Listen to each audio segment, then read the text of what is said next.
어느 날 심리역사학을 깊이 연구하던 교수 김철수는 자신에게 불현듯 찾아온 기발한 아이디어에 흠뻑 빠지게 되었습니다. 아시모프의 심리역사학 개념은 그에게 심오한 영감을 주었고, 그는 이론을 바탕으로 세상을 더 나은 곳으로 만들 수 있는 방안을 고안하기로 했습니다. 김 교수는 인구 밀집 지역인 서울 한복판에서 실험을 시작하기로 마음먹었습니다. 그의 목표는 서울 시민들이 더 효율적으로 버스를 타게 하자는 것이었습니다. 그는 심리역사학을 활용해서 사람들의 무의식적인 행동 패턴을 예측하고, 이를 통해 버스 승하차를 최적화할 수 있을 것이라고 생각했습니다. 김 교수는 우선 서울의 주요 노선, 버스 정류장에서 사람들의 이동 동선을 분석했습니다. 매일 아침과 저녁, 바쁜 출퇴근 시간에 사람들은 대부분 비슷한 시간대에 비슷한 행동을 반복한다는 사실을 발견했습니다. 그는 이러한 행동 패턴을 심리 역사학의 수식으로 풀어내기 시작했습니다. 수많은 방정식과 데이터 분석을 거친 끝에 그는 특정 시간대마다 군중 속에서 벌어질 상황을 예측할 수 있는 모델을 만들었습니다. 마침내 김 교수는 실험을 실행에 옮기기로 결심했습니다. 그는 서울시와 협력하여 주요 정류장 몇 곳에 디지털 가이드를 설치했습니다.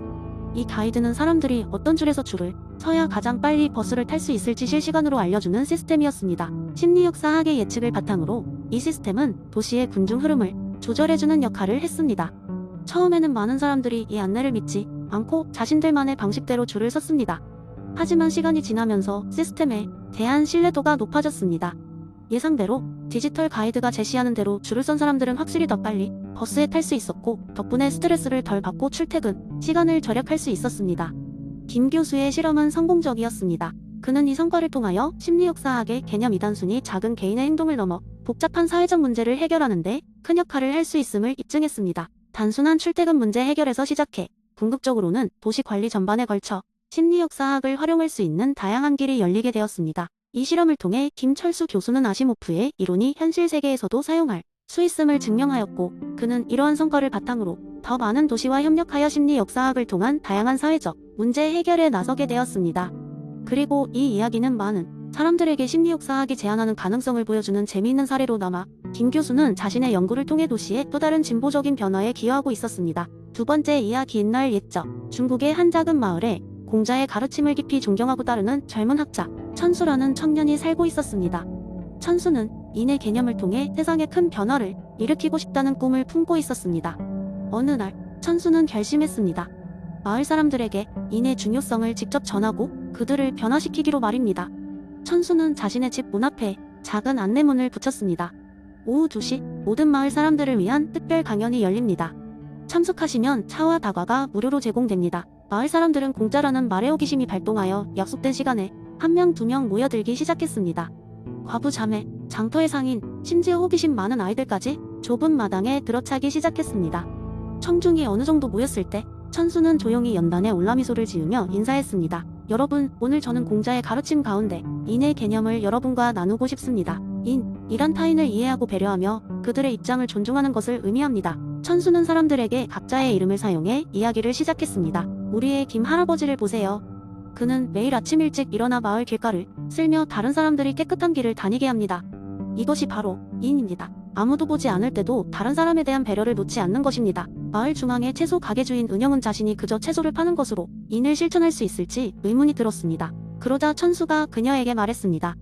은영 씨가 매일 신선한 채소를 갖다 놓아 사람들이 건강한 식사를 할 수 있는 기회를 제공합니다. 그리고 손님들에게 항상 환한 미소로 맞이하죠. 이것 또한 인입니다. 천수의 이야기를 듣던 사람들은 자신도 모르게 서로를 바라보기 시작했습니다. 마을의 대장장이 철수는 과거에 고객과 이사소한 오해로 싸웠던 순간을 떠올리며 미안한 마음이 들었고, 옆자리에 앉아있던 그 고객에게 슬며시 다가가 손을 내밀었습니다. 수줍어하며 그 손을 맞잡은 고객은 미소를 지으며 고개를 끄덕였습니다.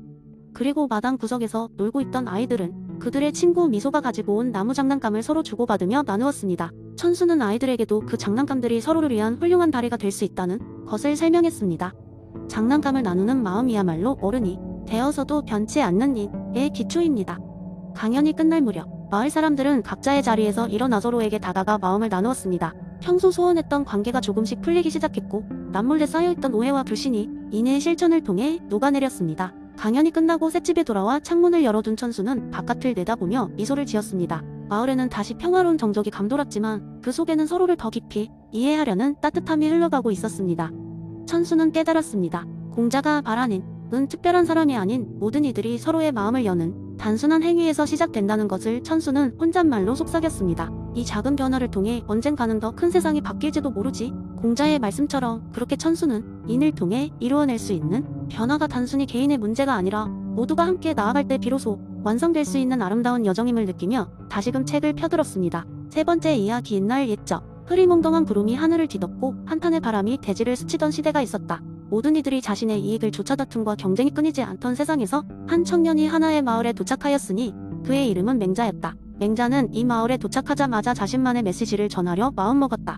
그가 전하고자 하는 메시지는 인간의 본성이 선하다는 성선설이었다. 그러나 이 마을 사람들은 이미 욕망에 눈이 먼 상태라 처음부터 그의 말을 귀담아 듣지 않았다.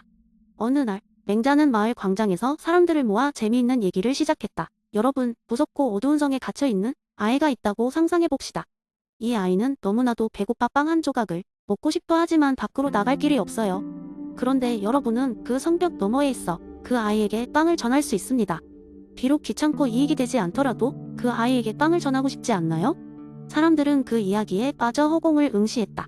맹자는 계속해서 말을 이어나갔다. 혹시 주변에 도움이 필요한 사람은 없는지 한번 돌아보세요.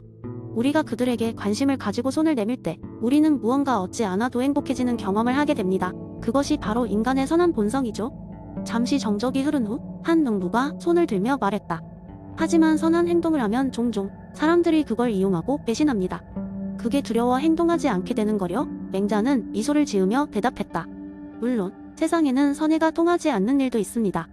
하지만 인과 악의 차이가 무엇인지 아십니까? 선은 단순히 선한 의도를 가지고 그 행위를 반복하는 것이고 악은 자신의 이익만을 바라보고 다른 의도를 품는 것입니다. 선은 때로는 이용당할 수 있지만 그로 인해 우리 자신의 본성에 어긋나지는 않습니다. 결국 선한 본성의 힘은 작은 신뢰를 쌓아 큰 변화를 이끌어내는 데 있지요. 맹자의 이야기는 날이 갈수록 마을 사람들의 마음을 움직였다. 사람들은 조금씩 변하기 시작했고 다른 이들의 어려움을 자신의 일처럼 여기며 돕기 시작했다. 처음에는 그리 크지 않았던 변화가 거대한 파도로 이어져 마을 전체의 분위기를 바꾸게 되었다. 무거웠던 바람은 점차 산뜻한 바람으로 바뀌었고 하늘의 구름도 맑아져 갔다. 맹자는 마을을 떠날 때쯤 사람들에게 마지막 말을 남겼다. 여러분, 이제 제가 없어도 됩니다. 여러분의 가슴속에서 선한 본성을 잘 키워나가길 바랍니다. 그것이 바로 아름다운 사회를 만드는 밑거름이니까요.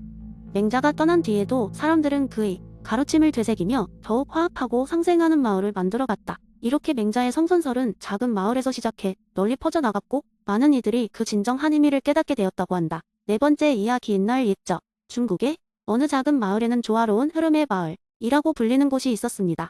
이 마을 사람들은 무의자연의 철학을 철저하게 따르며 생활했기 때문에 늘 고요하고 평화로운 분위기가 감돌았습니다.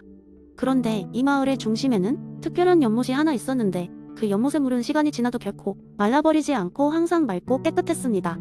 전설에 따르면 이 연못은 무의의 지혜를 품고 있다고 했습니다.